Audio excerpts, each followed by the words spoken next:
Rated M for mature. The weapons need to feel heavy and powerful, and when you blast something, you want to see lots of chunks.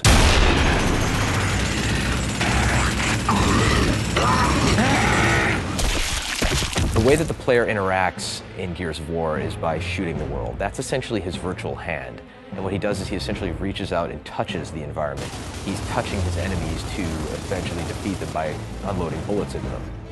The gun is the only thing keeping you alive in the game, and so you're constantly sort of looking for the next good weapon, the next weapon you can find, the next piece of ammo, and it's sort of that search.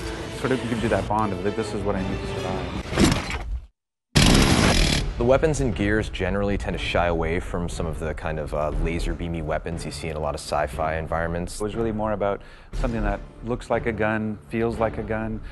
It's really why we sort of went with sort of this kind of Vietnam-esque type of weaponry, that everything is a ballistics weapon, everything feels real. There's not energy weapons, not laser weapons. So your arsenal has expanded in Gears 2, and we have these heavy weapons. The first one's called the Mulcher. It's a heavy Gatling gun. Kind of based off the Predator, kind of raw, you know, just go crazy and mow everything down. We have a long-range mortar, which is heavy as well. You can take out enemies from what feels like it's about half a mile away. Again, you have to plant it and you have to crank it to get to whatever trajectory you shoot. We have the Scorcher, which is our take on a flamethrower. If you reload the gun perfectly, the shot goes further and it burns your enemies to a crisp, and there's much screaming and rejoicing when that happens. And then we have a really cool weapon called the Gorgon, and this is kind of a semi-automatic pistol. And this works well because you can take your enemy hostage and then grab this pistol and essentially take them out in a very quick and dirty fashion. We've added a new grenade, which is the poison gas grenade, what we call the ink grenade.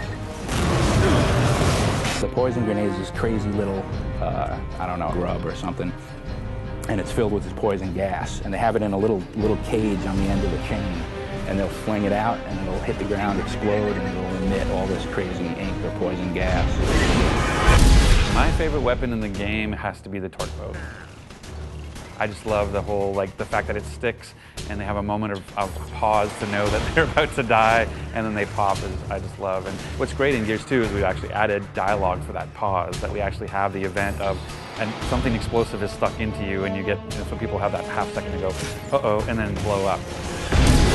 In adding more into the Gears franchise, we wanted to basically continue the idea of the executions that were in the first one.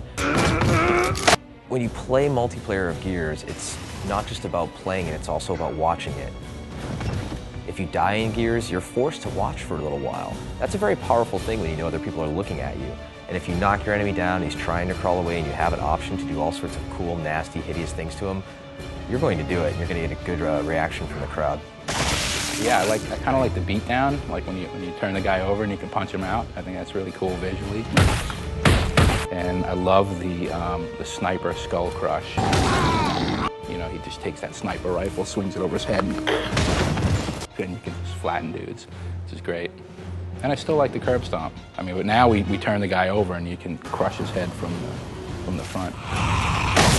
One of the ways we were trying to incentivize gamers in the first Gears to use some of the chainsaws moves and some of the executions was to put them in God mode, essentially. Starting Gears 2, nobody was a fan of that idea. They didn't want players to be protected at all when they were doing an execution. So actively, when you're playing the game and somebody is in front of you and you want to show off to your friends and do a cool execution, you're making a choice that this is going to take 2.5 seconds to pull off, and you better make sure that the area is clear before you show off.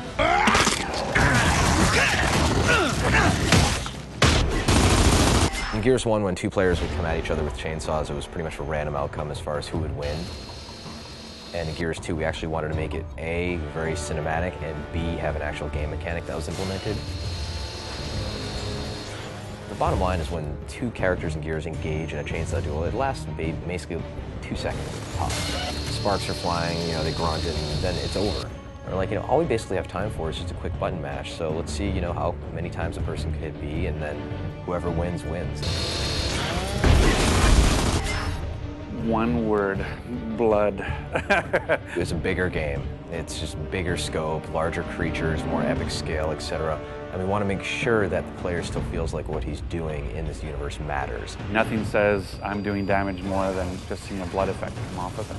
And so we've been doing that. Even our bigger creatures, we actually added gore skeletons so that when you can shoot them, you can actually have things fall off of them.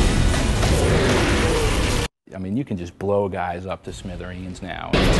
You will see entire chunks coming out of them.